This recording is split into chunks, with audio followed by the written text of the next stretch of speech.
Welcome to the Rim Break Rodeo. We hope this video helps. You start by confirming essentials. Your Echo Show must be powered, connected to Wi-Fi, and running latest firmware. Sign in to Apple Music with your Apple ID on a device you control because Alexa links that account. Open the Amazon Alexa app. Once done, make sure your phone and Echo Show appear in the app's devices list. This gets you to the first actionable step. We'll add Apple Music as a service in Alexa and then make it the default music provider. In the Alexa app, go straight to More, then Settings, and tap Music and Podcasts to add a service.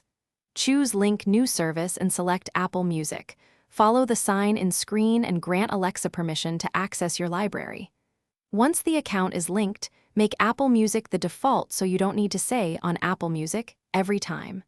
After linking, tell your Echo Show to play a playlist or artist so you can confirm playback and volume behavior. Before you're ready to play, say, "Alexa, play song or playlist on Apple Music," and the Echo Show will start streaming. You can use voice for skip, pause, or volume, and also tap the screen for touch controls when you're nearby. If playback fails, make sure both devices are on the same network and that your Apple Music subscription is active.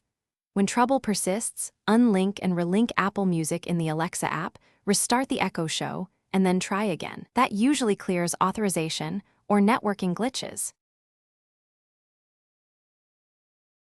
Thanks for watching.